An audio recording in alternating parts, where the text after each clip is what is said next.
My name is Sarah Waters. I've been married for 4 years, but it's the second marriage for my husband. He has a high school-aged son named Mike, who is currently going through a rebellious phase. No matter how kind I am, he just won't accept me.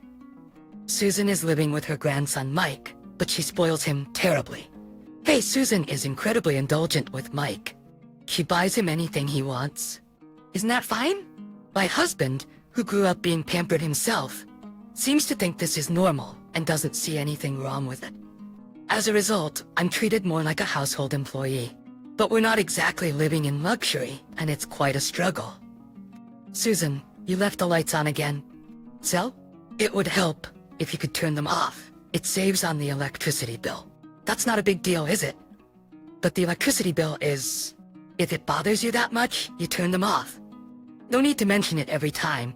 You really have a bad attitude. This isn't about my attitude. It's about hers. After all, my husband is just a regular office worker.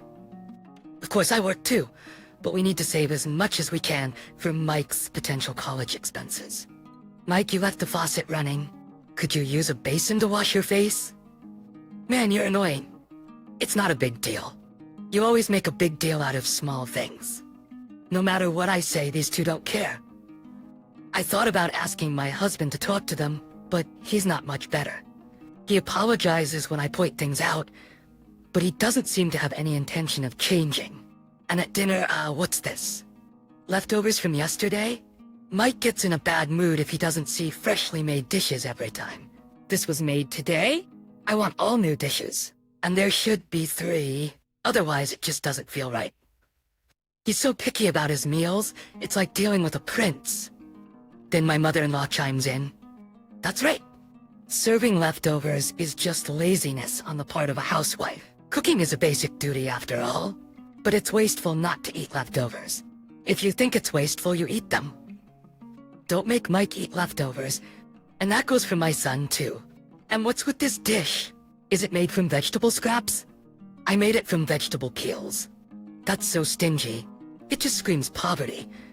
You're not supposed to use vegetable peels. They're nutritious. It's another dish if you use them. Why do you have to be so frugal? It's like you're saying, my son's salary is low, so you have to do this. That's not true. But yes, we are trying to save money. Oh yeah, for cooking, make sure to buy and use the expensive bottled water. Ever since you came, the meals have been awful. I thought tap water should be just fine, especially since it's boiled. What is she even thinking? Oh, and about the tub. There's grime floating in it after you shower. Is it dirty? Yes, it's always like this.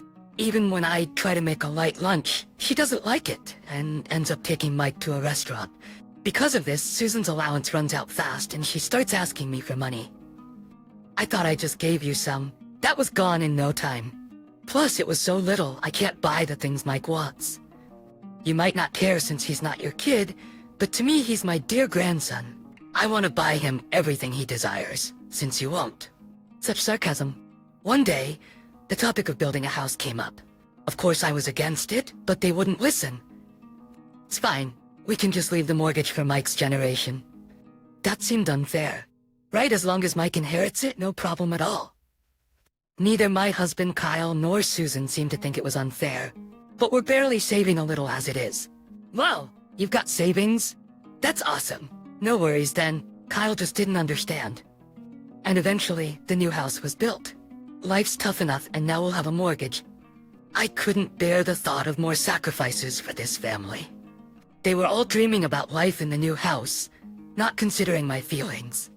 Then on moving day, Mike and Susan said to me, take care of all the housework and give us our allowance every week. And cover part of the rent too. I couldn't believe it and finally spoke up. I'll pass. What? I'll pass on what? Backing out of being a maid now? Please. I had a feeling they treated me like a maid, but hearing it directly was too much. I'm not part of this family, so I won't be moving to the new house. What? Who's gonna cook then? Yeah, and whole clean. Do it yourself. Ha, what a foolish woman. We thought we'd take you as a substitute maid. Really? What a waste for the new house. Well, do this last thing for us. Carry all these boxes to the new house. Joking again. Who'd do that? Carry your own boxes. How rude. After all the patience we've shown, now you get all high and mighty about moving? Grandma, it's fine. We'll be rid of her. No more nagging about saving money. That's true. But where will you live? This apartment is a rental. Once my son moves, you can't stay here. Don't worry, I've found a place that suits me. Have you been looking? Did you plan this from the start? Yes, no matter how hard I tried, you never understood.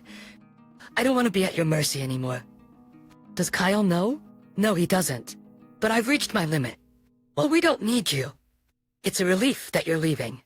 So the selfish son and his doting mother moved out with their belongings.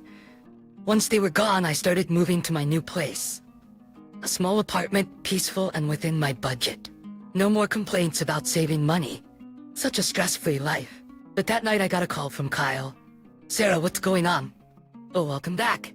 Not welcome back. I was shocked to come home from work and find you gone. Sorry, I'm not going to that house. Why not? I just can't agree with your way of thinking. What do you mean you can't agree? We're a married couple. This is like separation. Yes, I guess it is. It's not just a guess, it is. We didn't discuss it. That's what I mean. Why go ahead without discussing it with me? There were a lot of things. I tried talking to you about them sometimes, but you never really paid attention. Did that really happen? Yes, it did. Like how no matter how much I save, no one helps. That's not something to discuss, and it's too trivial. Isn't it important for our household budget? Why? We're able to save, aren't we? It's not a problem. It was necessary for saving. And you call it trivial? Ah, sorry. It's not trivial to you. Done? Because even with all the saving, it doesn't make that much difference. Typical woman, right? It's not about being a woman or a man, is it? Maybe, but I think saving is pointless. That's it. You never care about the efforts I make for everyone's sake. When I serve leftovers, I get complaints. And I'm fed up with Susan and Mike, too. Hey, I can't just let that go. But it's true. They're always asking for more allowance, calling me stingy if I don't give, and then treating me like a maid. It can't be helped. You're a wife to me, but you can't be a mother to my children. It's natural for mother-in-laws and daughters-in-law to have issues. What you're saying are just normal things, not really problems or something to discuss. Do you really think that way? I can't stand it, that's why I'm saying I've had enough. Don't say that. We can't pay the mortgage without you, can we? Yes, we need 2 incomes to pay it, don't we? If you know that, come back. No, I was against building that house. I clearly explained that our finances couldn't handle it, didn't I? Well, we can pay it off, can't we? We have Mike after all. Relying on our child like that. What if he leaves home? Who will pay then? He won't leave home. You can't know that. You're worrying too much. Just like the thought of you leaving home, it's something that just can't happen. I don't understand how you can be so sure. Because we're married. As for the house, I know you were against it. But you were the only one. The other 3 of us agreed. It was a majority decision, so it's settled. Come back, or the mortgage will be a problem. You want me to come back because of the mortgage? Yeah, that's right. What other reason would there be? Nothing like I love you or I don't want to be apart. Such girly stuff? No way. Look, if we can't pay the mortgage, we'll lose the house. You don't want that, do you? Not really. Maybe it's better if it's taken away. Don't say that. It's tough already. You know how much trouble it would be if you're gone. Yes, I'm well aware. Especially since your company went bankrupt. That's right. You haven't told your mom about that yet? Of course not. Why would I? It would just worry her unnecessarily. While you're telling me to come back to help pay, you won't ask Susan for help? She's elderly. I can't ask her for that. And about the unpaid salary, any chance of getting it? No, that's unlikely. Eh? The boss skipped town. What? We all confronted him about the salary, but it seems hopeless now. When I went to the office today, he was gone. And the suppliers were panicking. Are you joking? You're almost $20,000 behind in salary, right? Can't help it. I'd make a fuss if it would help, but looks like I need to find another job. That's why I said you should have quit instead of building a house. But I only heard about the company's financial troubles after construction started. Stopping midway would have disappointed Susan and Mike too. I'm the one who's disappointed. I know, that's why I went ahead with it. Not that kind of disappointment. I'm disappointed in your shallow thinking. So let's work together as a couple. It feels more like I'm the only one working hard. That's not true. I don't have a job now, but I will find one. That's what people with job offers say. It's not settled for you. Don't be like that. And I'm tired of being treated like a maid. A housewife is kind of like a maid, isn't she? What? Susan was like that too. Always busy in the kitchen. That's not the point. Maybe, but that's how I see it. Once Mike gets married, there will be 2 maids. Just hang in there until then. How could he say such a thing? A wife being treated like a maid as if it's normal. Kyle says let's work together, but it sounds more like you do all the work. Hey, just because I'm working, it's taken for granted that I should give an allowance. I can't agree with that. That's petty. The one who works gives money to the one who doesn't. It's normal, right? The money I earn is for the future and living expenses of the family, not for handouts. You're worrying too much. Enough. I can't do this anymore. I don't see what's so unbearable. Maybe you don't understand, but I do. I've decided it's the right time. I'll mail the divorce papers later, and you can file them at the office. Complaining about no income since the company went bankrupt, that's heartless. If you had told the family everything when it went bankrupt, it wouldn't be a big deal if I left. How could I say that? Besides, I didn't, so it's okay. It's not okay, that's why I'm saying it. You'll have no place to live if you cancel the lease on that apartment, right? No, I've already secured another place to live. I want to live in a place suited for me. It's better to live comfortably within my means than to struggle with high expenses. That's too soon. Plan your spending like the TV commercials say. I'm just being strategic, too strategic. Kyle kept saying let's get back together and come back, but it was impossible. So I hung up. 3 months passed without a word from him. I thought maybe he had given up and was trying hard.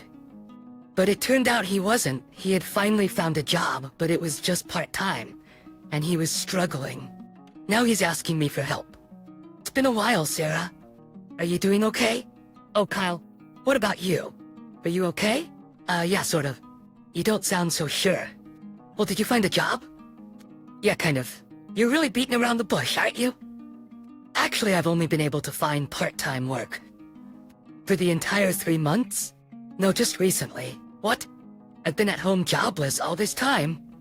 So, you mean you haven't been working? Right? And Susan and Mike still don't know? No. I told them a week ago. What about until then? I said I was working from home. Did they believe that? Both of them? Yeah. When I said I switched to remote work, they just said it was something new. New? Yeah, remote work is becoming more common. Sure, but still, how much did they believe? I'm trustworthy, you know? Trustworthy? I don't think that's the point. How did you pay the mortgage for 3 months? From savings. So, you mean your savings are gone now? Yeah, you're taking this quite lightly. What can I do? Worrying won't help and I don't want to go bald. Is that your concern? That's why I'm contacting you. I would have preferred to discuss this in person, but I don't know where you are. If you tell me your address, I can come over. No, don't come. That's harsh. We're still married, aren't we? Wait, we're not married, are we? We are. Why? I sent you the divorce papers. They must have arrived. Yeah, they arrived. But I didn't want to file them. So, we're sort of separated but still married. It's not sort of... I told you I want a divorce. I don't want that. Without you, who will help me in tough times? Is that why you contacted me now? You figured it out. Good thing I didn't file for divorce, huh? Since we're married, you'll help me, right? What a person he is. Always trying to take advantage of me. Can you file the divorce papers quickly? I thought we were already strangers. It's a hassle to remarry. Let's just stay as we are. I'm not planning to remarry. Don't say that. I'm really in trouble here. All I can do is sigh. Is he shameless or just hopelessly optimistic? Hopelessly optimistic. So, when you told Susan and Mike you're working part-time, did they say they'd help? They were angry I didn't tell them sooner. That's understandable. So did they agree to help? They said it's a tough situation. So did they say they'd help? Yes or no? No. I thought as much. I never thought those two would come together to make an effort. But at least Kyle is Susan's son. I had a little hope they wouldn't say he had to handle everything alone, but it seems like they did. My expectations were completely shattered. So basically only you need to work hard? Well, I can't help it. I'm the head of the family. If I don't work, no one else will. Susan is 70 years old, and their son, Mike, is still in high school. But that doesn't mean they can't do anything. Are you saving money? You're not still living luxuriously, are you? We're not living in luxury. Insisting on having 3 dishes for a meal is only natural. Don't you feel like you haven't eaten without at least 3 dishes? Not eating leftovers is also natural. Leftovers are just a waste. What about lunch? Do you eat out? Yeah, we do. Are you kidding? With no money, why would you allow that? I can't help it. Mom says she prefers it that way. That's just wanting to live luxuriously. Mom worked hard when I was a kid. I want to make life easier for her now. But you don't have the means for that. That's why I'm asking you for help. Come on, Sarah, help me out, please. No matter how much you ask, I've decided to divorce. I don't want to continue with someone who has such an unreasonable lifestyle. If you don't file the divorce papers soon, I'll demand alimony. Sorry, that's a problem. I'll go to the office and file them tomorrow. Once you filed them, don't involve me ever again. Okay, but please help me out. Kyle understood, but he actually didn't. Until the very end, he kept asking for my help. But I couldn't bring myself to help them, living so recklessly, and still not wanting to change their lifestyle. About a month later, I got a call from Susan. Kyle has disappeared. Are you hiding him? I don't know. You must know. What happened? That boy wasn't working. He didn't tell us the company went bankrupt. He just said he was working from home. When he finally admitted he only found part-time work, he disappeared. Now we can't pay the mortgage. That's tough. Why are you talking like it's none of your business? This happened because you left the house. I didn't leave on a whim. I said I wouldn't move with you, and you agreed. If you were here, we could have paid the mortgage. I'm not sure about that. Even with me there, nothing would have changed unless Kyle found a job. With the way you were living luxuriously without saving, even I couldn't have paid it. Why did he leave? Did you say something to corner him? I didn't say anything like that. I just told him what we would do since he only works part-time. He's the only one who can work. That would make anyone want to leave. There's no spirit of helping each other in the family. That's pointless to say now. Well, true. I don't know where he is. We're family, you should know. Son? I'm divorced. We're not family anymore. Liz, Kyle didn't tell you that? I haven't heard. I thought you would help us out in a pinch. Oh, that's absolutely not happening. How could you? Why are we divorced? The reason is your and Mike's selfishness. Don't say that. Please help. I'll do anything. I refuse. What a terrible woman you are.